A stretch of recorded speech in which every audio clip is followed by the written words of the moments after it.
Hello and welcome to the Tough Girl podcast, which is all about motivating and inspiring you. I'm your host, Sarah Williams. The Tough Girl podcast is sponsorship and ad-free, and that's thanks to the monthly financial support of patrons. To find out more about supporting your favourite podcasts and becoming a patron, please visit Patreon, patreon.com/Tough Girl podcast, and help me to increase the amount of female role models in the media. All patrons will get their name on a dedicated patrons page on the Tough Girl website.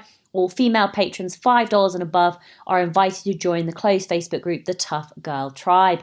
Today, I'm delighted we're going to be speaking with Nicole Snell, who's a solo adventurer and CEO of Girls Fight Back.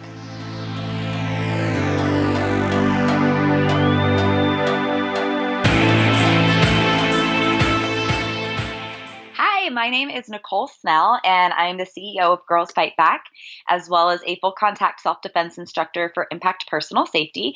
And I specialize in sexual assault and violence prevention education and teaching personal safety and self-defense strategies to people all over the world.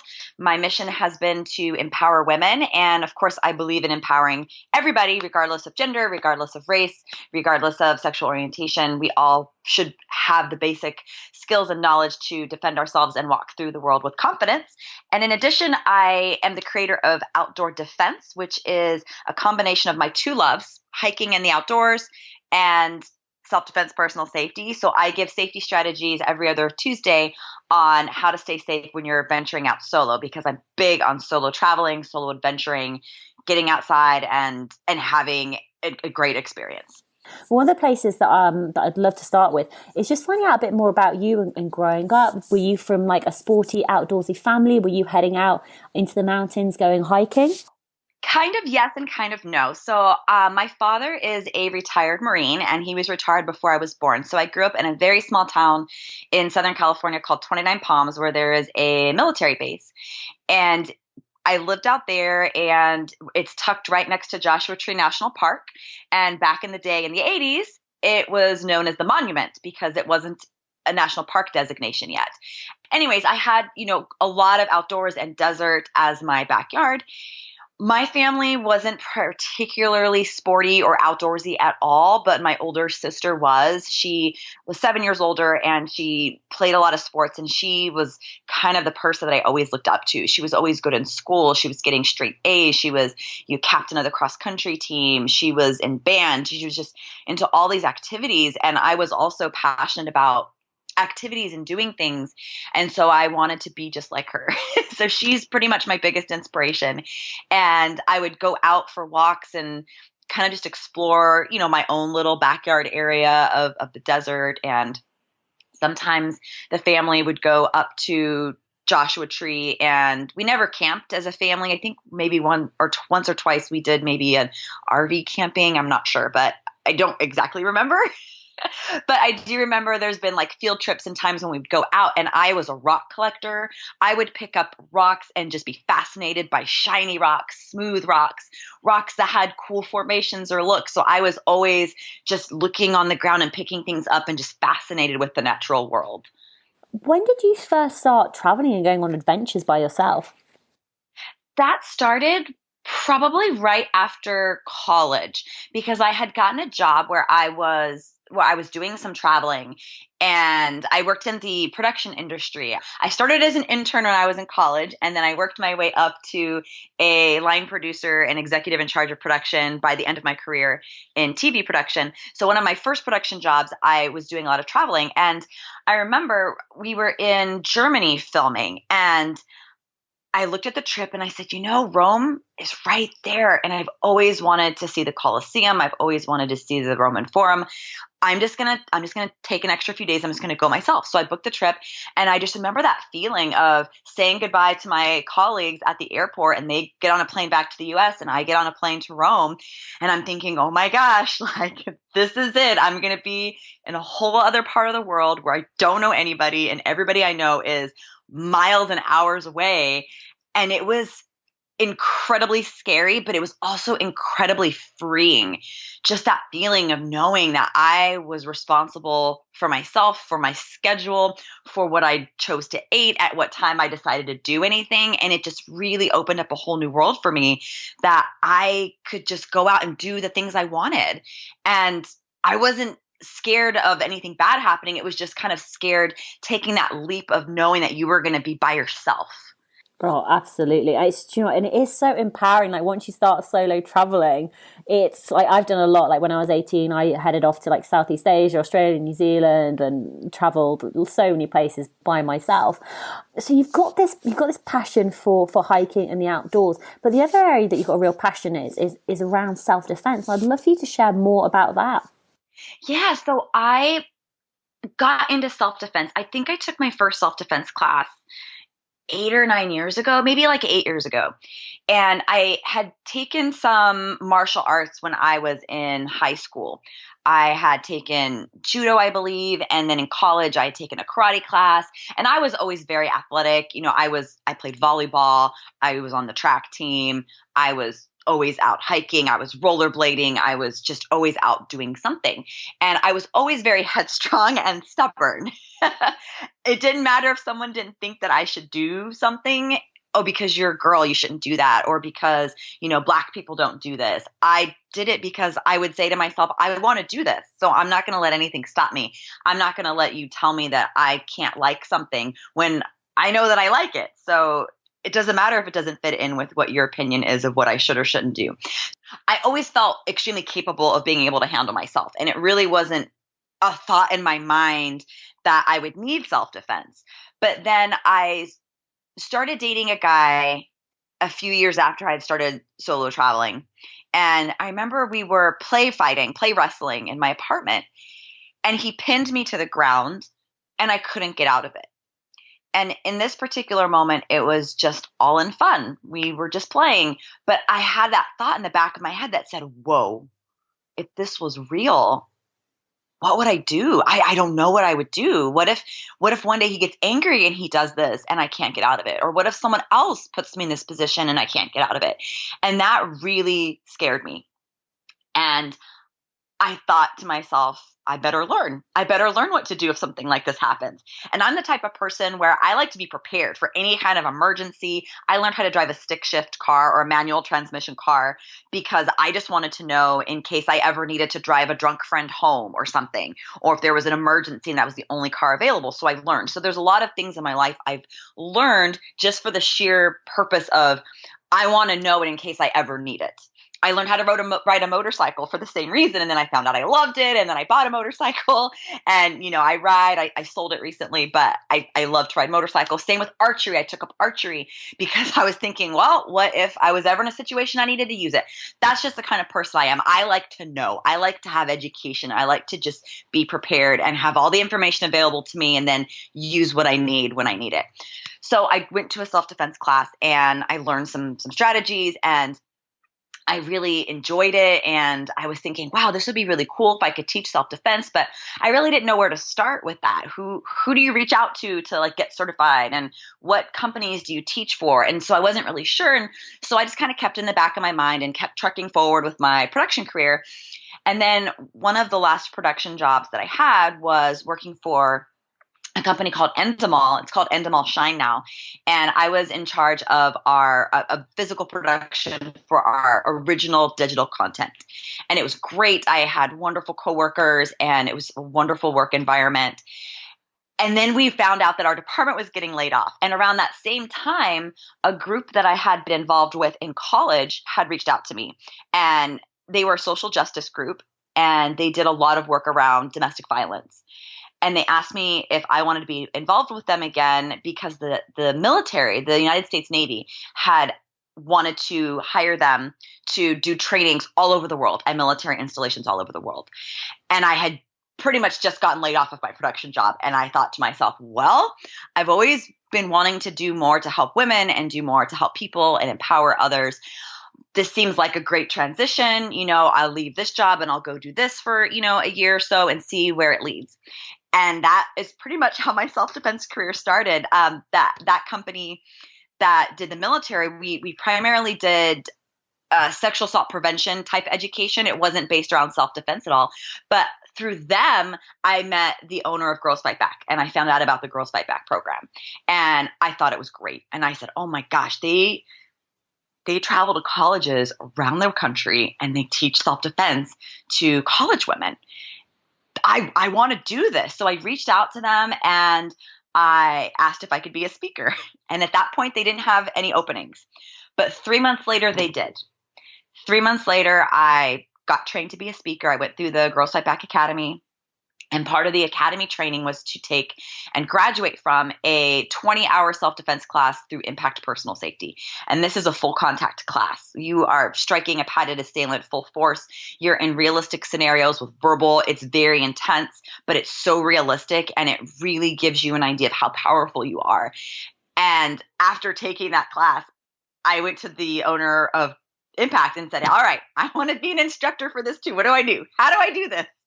And I had to start as an assistant and, assist classes and kind of learn the flow. And then through that, I was kind of working for all three. I was doing military training still. I've traveled all over the world with that. I've been to Bahrain a couple of times. I've been to Japan, Okinawa, Guam, Djibouti, Diego Garcia. I've been all over the world, Europe. And I was also doing self-defense teaching at colleges. And I realized, I was really passionate about the self-defense. And I wanted to kind of shift and do a little bit more of that kind of empowerment training. So I shifted my focus and started working more full-time with Girls Fight Back and with Impact. And I know that was a really long tangent, but that's kind of how I got started. No, that's awesome. And I'd love to hear more about Girls Fight Back as well, about what it is that you do, because I know that you're now like the CEO, which is absolutely incredible. So I'd love for you just to share a little bit more about that. Yeah, so Girls Fight Back was started in 2001. Our founder is Erin Weed, and she started it in honor of her friend Shannon McNamara, who was murdered in her off-campus apartment. And Shannon was Erin's friend and her sorority sister, and Shannon fought so hard in that moment that they were able to collect evidence from the scene that convicted her killer. And Erin was so moved by how Shannon fought and wanted to keep Shannon's memory alive that she started the Girls Fight Back program. And the whole purpose is to empower women with personal safety and self-defense tools that anyone can use anywhere in any situation, so that we don't have to walk around the world in fear. We don't have to worry that, oh, we need to do this, or we can't do this because we'll be by ourselves, or we can't go here, we can't wear this. And the idea was to let women know that we are our own best protectors and that we don't need to rely on anybody else, that we have the skills inside of us to go out and live an empowered life, which is the antithesis to what society tries to tell us about, women. There's a lot of stereotypes about women and what we can and can't do. And this program seeks to tear those myths apart and let us know that we are powerful and that we can go out and have an empowered life and live the life that we want to live without apologizing for it and without having to constantly live in fear. I'd love for you to share maybe a little bit more about like practical tips and practical pieces of advice, especially for women who are traveling, who are intimidated and being made to feel scared of doing things solo because of what other people are saying, and because it is a viable threat. Yeah, no, it absolutely is. And self-defense and personal safety isn't about going out and looking for trouble or purposely putting yourself into a dangerous situation to say, I know self-defense, so I can go and do that really dangerous thing because I know it. That's not the point at all. The point of self-defense is to learn how to recognize danger and avoid danger. And some very, very basic things that we teach at the beginning of every program is how to trust your intuition. Like, we really need to learn how to trust it. Our intuition is there for a reason. There's an amazing book called The Gift of Fear by Gavin DeBecker, and he talks at depth about intuition and trusting it, and how fear is not something that we should try to avoid. It's actually a survival mechanism, and it is something that we should embrace because it's a gift. It's an amazing, amazing book. But yeah, intuition, if something feels off, it is. Oftentimes we, especially as women, I know I'm speaking very binary terms. This can apply to anybody regardless of their gender identity. But the idea is that as a society, stereotypically for women, we are taught that we need to be nice. We need to not offend somebody. We need to always make sure that we're taking care of other people and their feelings over ours. And when that comes to trusting our intuition, sometimes we might feel pressure to make a decision that isn't the safest for us because we're trying to make sure we don't offend someone else or that we don't look like a mean person to somebody else. And what I always teach is that your safety comes before anybody else's feelings. So if something feels off, no matter how nice that person's being or what they're offering you or whatever it is, no matter if they're a friend or a coworker or a stranger, if you feel like it's off, trust that feeling and just walk away or do what you need to do to get out of the situation, because your intuition is picking up on something that you're not consciously aware of, but it's trying to keep you safe. Oh, absolutely. Like, yeah, intuition and like gut instinct. And it's something that I do feel it does develop over time. Like, especially the more that you go out, or I should speak from my perspective, that I felt it, it's something that I've learned the more that I've traveled. There's certain people who you meet and you do make judgment calls and you're like, do I feel safe in their company? Should I go out with these people? Should I not? What is my gut telling me? And it does get better and better and better. So I love this passion that you have, especially for empowering women and for empowering others. And in 2017, you actually headed off to Fiji to teach self-defense to the women and girls in a local village. And I'd love for you to share more about that experience and how that went. Oh my gosh, that was such an amazing experience. Like I still think about this to this day. So we were in Fiji. The owner at the time of Girls Fight Back and I were in Fiji, and we had the opportunity with the group that we were with. I'm not sure if I'm allowed to say their name, so I'm not going to say their name. No, it's fine. But they, if they're listening, thank you for inviting us out to be able to do this. And we came and they said, there's an opportunity that, that some of the local villages, we told them who was coming, and they think it'd be really cool if you came out and you did a presentation for them. And we were told them absolutely. Like, we could not think of a better use of our time than to go and to speak to these women. And so we're not from Fiji, obviously. And so we tried to get a little bit of background on their culture. Like, hey, do the things that we teach in the US apply to the women in Fiji? Is it the same? Do they deal with catcalling? Do they deal with being told that they can't say no? Do they deal with, we just wanted to make sure that we were teaching something that was going to be relevant to them and to their culture and to be respectful of them. And we came to find out that, yes, we had spoken with several of the elders of the village prior to the presentation. And, we had to describe what catcalling was. And they told us, yes, men yell out to us as we're walking on the streets and we don't like that. And in Fiji, in the villages that we were speaking to, they had told us that sometimes it's a problem where if something has happened or, if someone has committed a sexual assault on someone in the village, that most of the time they don't talk about it.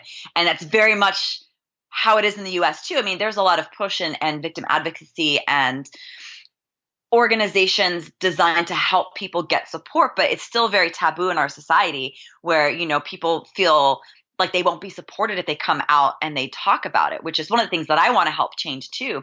But it just struck us that no matter where women are in the world, it seems that there are very similar themes about what we go through.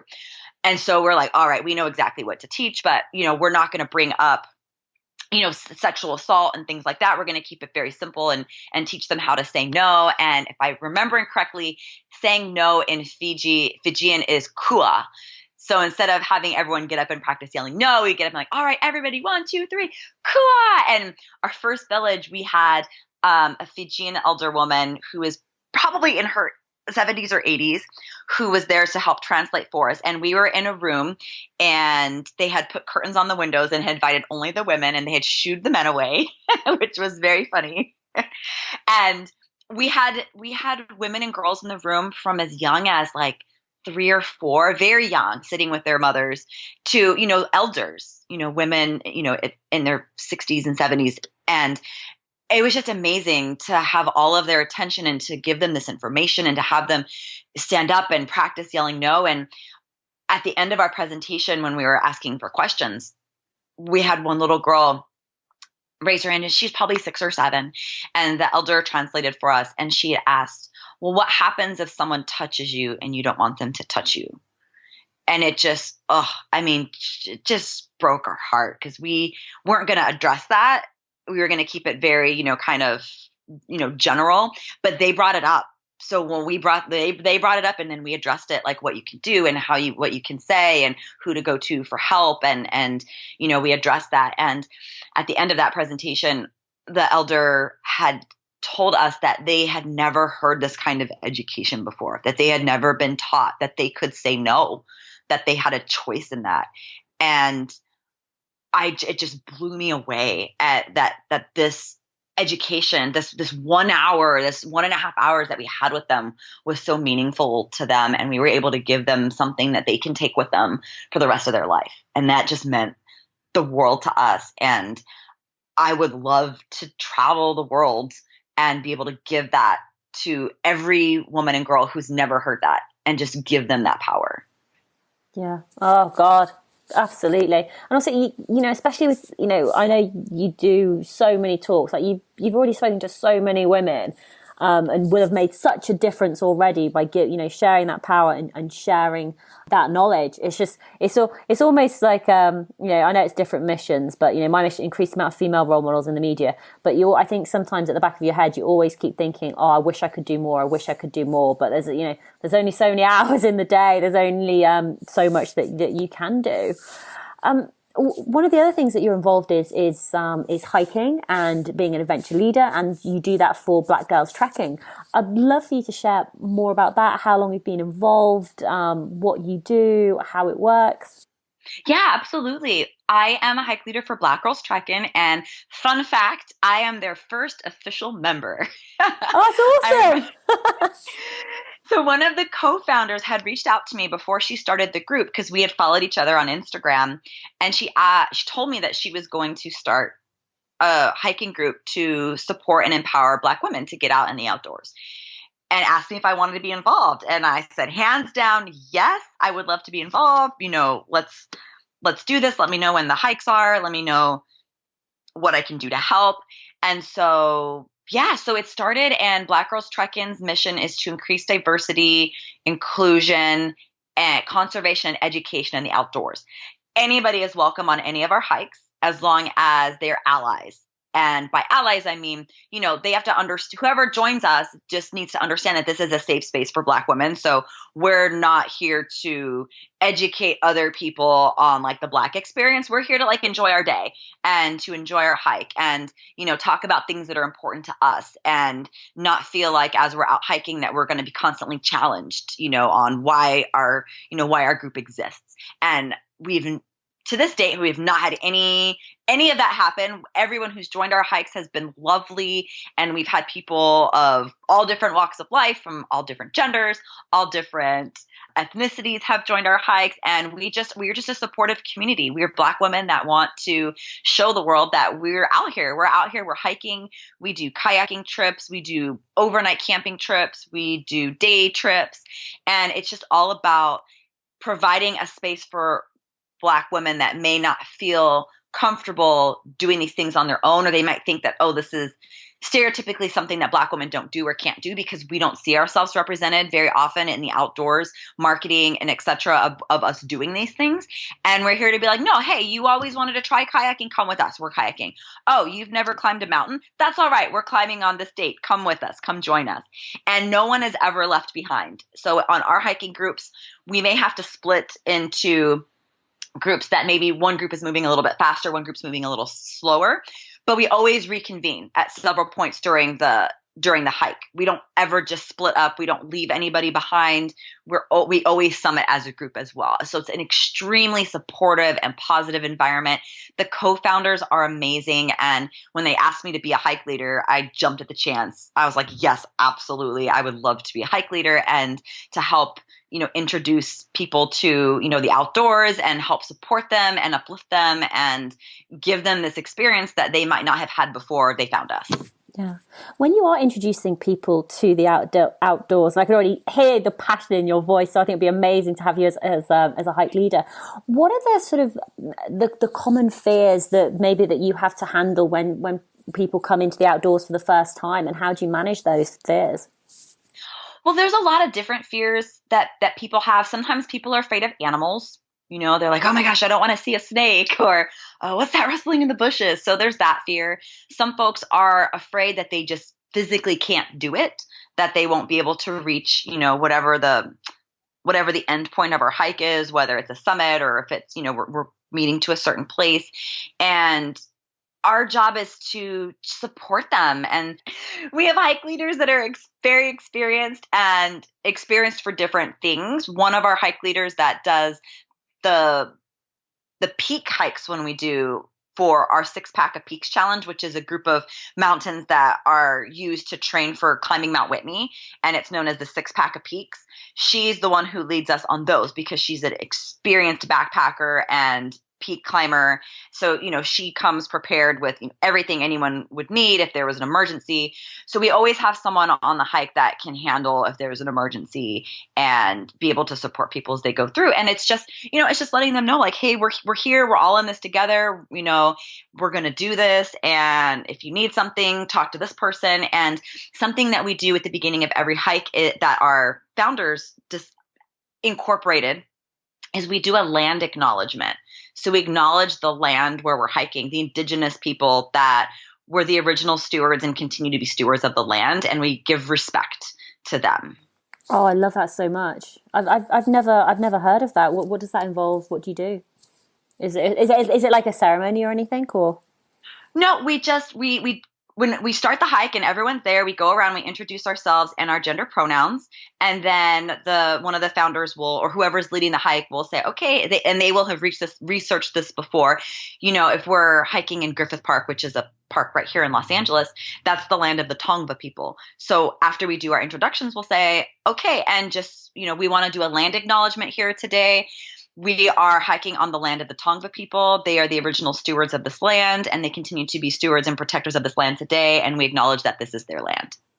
Oh, that's so beautiful. That's so lovely. And just so thoughtful and considerate as well. I was reading on the website about how your passion for hiking really sort of exploded after a trip to New Zealand. And I'd love for you to share more about your experience over in New Zealand. New Zealand is my favorite place. It is just so magical there, and I cannot wait to move there one day. That is the goal. To move to New Zealand and to have a ranch there with some horses and be teaching self-defense and just continuing the work, but in just such a beautiful place. It's always been a bucket list item for me. And a few years ago, I forget the year I went, I think it was 2017 that I went. I'm reading the blog, so it's 2016. It was 2016. Okay, thank you. 2016 when I went, and I wanted to do New Zealand. And when I was out there, I figured, you know what? I'm going to do Australia too. So I did a week in New Zealand and a week in Australia. And my time in New Zealand was just magical. The people were amazing. The group that I was with, because I went by myself, and I connected with the tour group and, made friends there, and, got to learn more about the Maori culture and did a hike. And when I was making my itinerary for New Zealand, one of the things that everyone said to do was to go to hike the Tongariro Alpine Crossing.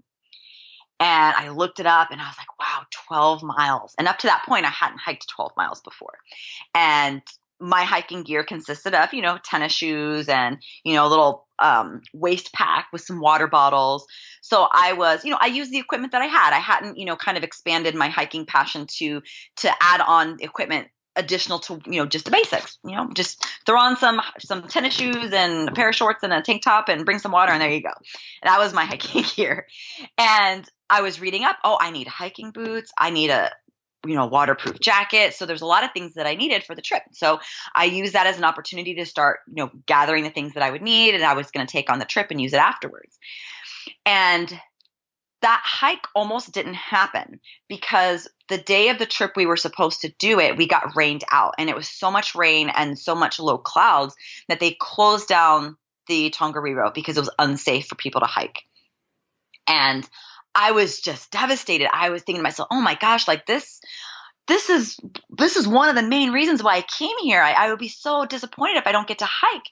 And the way my tour was arranged, I was actually spending 2 days in Tongariro while the rest of the group went to, I I think it was Christchurch. Is that on the North Island? Yes. It's like, okay. I say yes really confidently then. I'm like, Okay, yeah. I can't remember.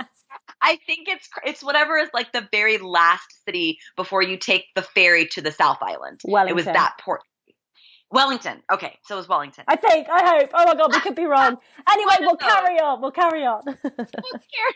So they were like, all right, well, the people that have to stay anyways, you may be able to go the next day. So everyone else got on the bus because they had to continue on with their tour.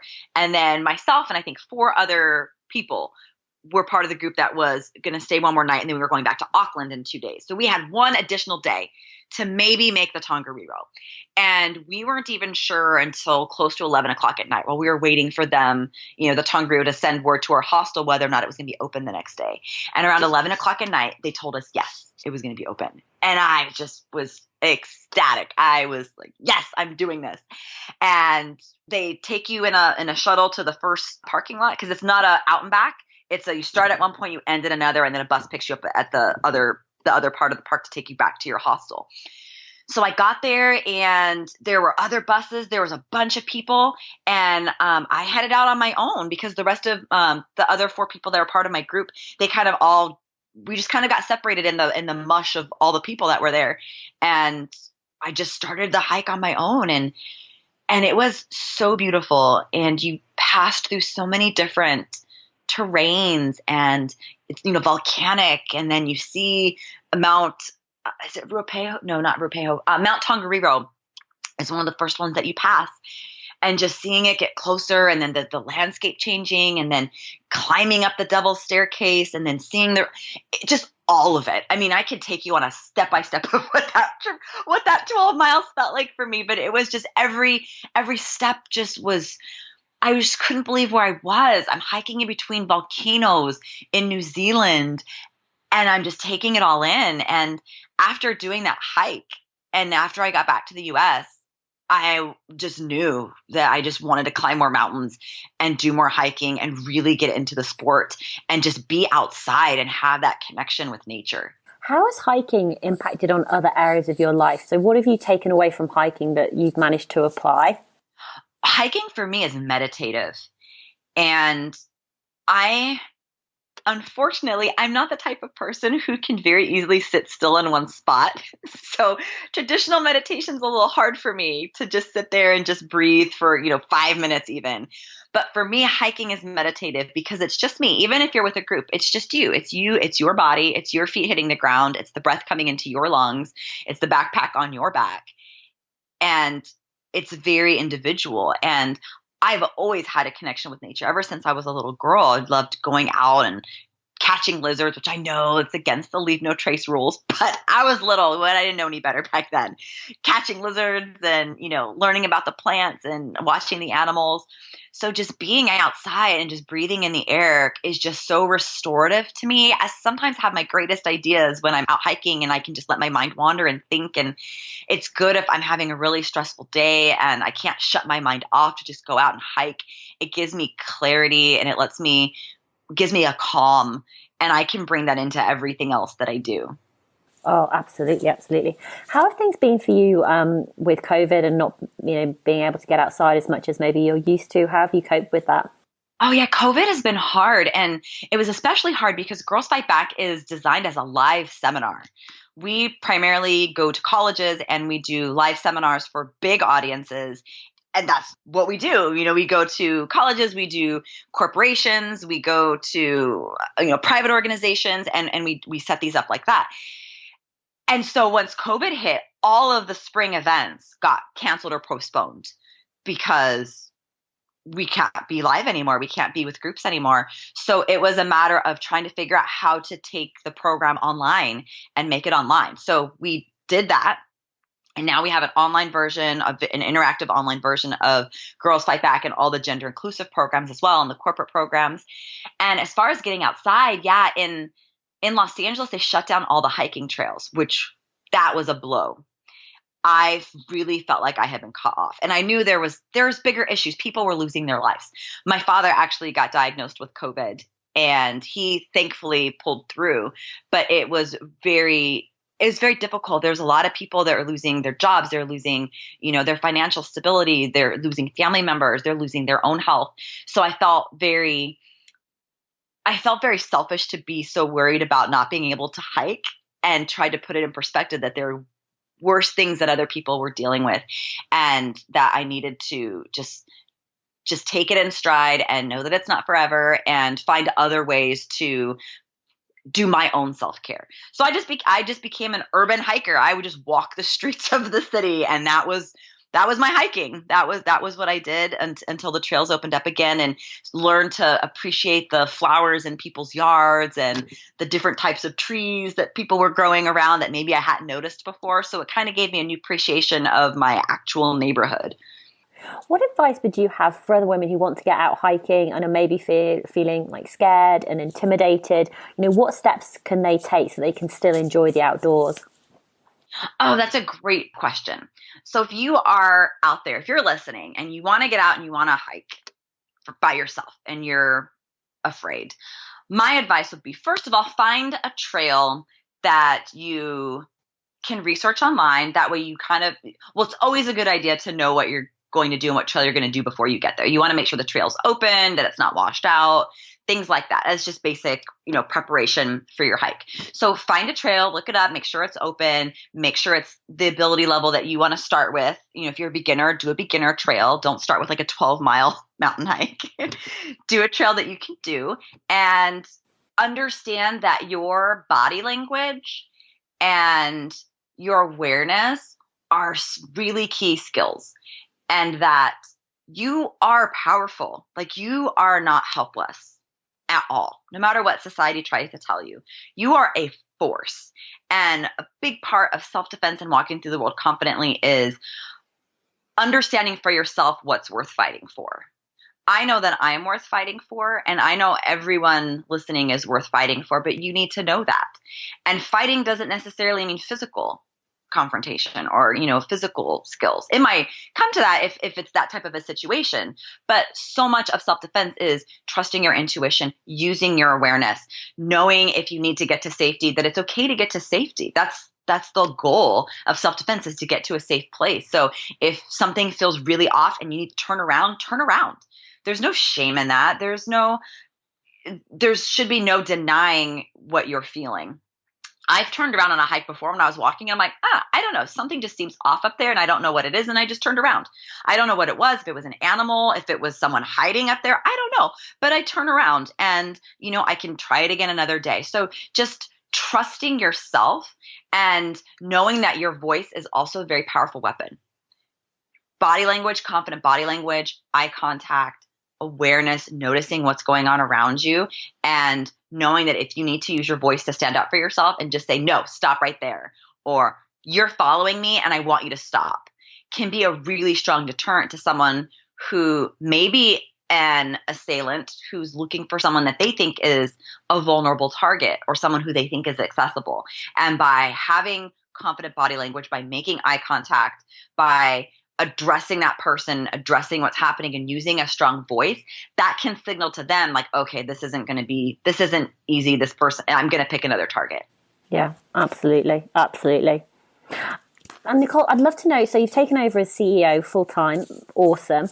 I'd love to know, what are your plans for the next couple of years with Girls Fight Back?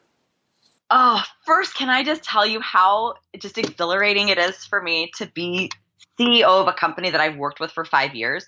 If you would have told me 5 years ago that, oh, you're eventually going to take over Girls Fight Back as the owner, I would have been like, no, there's no way. There's no way I could do that. So it's just I'm just so beyond grateful and just thrilled at being able to carry on the legacy of this company and to take it further. So my goals for Girls Fight Back is to continue teaching at colleges around the country. And as a Black woman, I know that Black women, women of color, Indigenous women, and the LGBTQ plus community tend to be disproportionately affected by violence.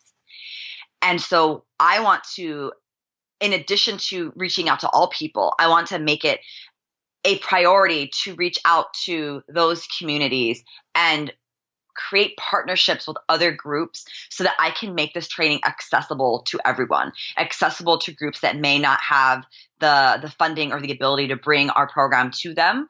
And I want to make that accessible to them. I want to get Girls Fight Back out worldwide. I want to work with organizations to bring this training to everyone who needs it. I just want this empowerment to reach every corner of the world so that women everywhere and people everywhere can know that they can take care of themselves and that they have options and that they are powerful. With you leading it, I know that is going to happen. So absolutely fantastic. And Nicole, how can people find out more about the work that you're doing, follow you online? Where's the best place for them to go? Girls Fight Back has a website. It's girlsfightback.com. We are also on Facebook and Instagram under Girls Fight Back. Personally, I'm on Instagram primarily, and my Instagram handle is Adventures of Nick, and it's N-I-K, Nick, Adventures of Nick, and links to our websites and everything is on there. Girls Fight Back travels everywhere. We can travel to you, to your group. We also do online. So if you have a group or you are part of an organization and you want to bring our training to you, we've done training with military installations, with colleges, with law firms, with any kind of group you can imagine we have worked with, and we can customize the content to make our programming fit whatever need that you have in your community. Absolutely fantastic. Nicole, thank you so much for coming on the Tough Girl podcast to share more about the awesome work that you're doing and for providing so many top tips and awesome pieces of advice to inspire other women to get out there, to get hiking and to go on their own solo adventures. Thank you so much. It's been a pleasure to meet you, and thank you for inviting me as a guest. I'm just incredibly honored to be part of this legacy of empowering women that you've had on your show. So thank you so much for having me.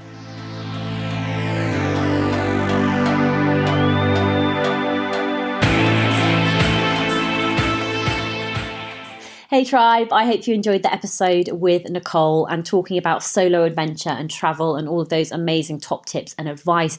Everything that we have talked about today will be available in the show notes at toughgirlchallenges.com, so please do go and check out the website. Now, if you are brand new to the podcast, you may not have heard this, but if you are a regular listener, you will know that my mission is to increase the amount of female role models, because what I believe is that if other women out there can see and hear other women doing it, they will think, well, hold on, she's just like me. And then they will give it a go. And by giving it a go and trying new things, they will prove to themselves that they can do it.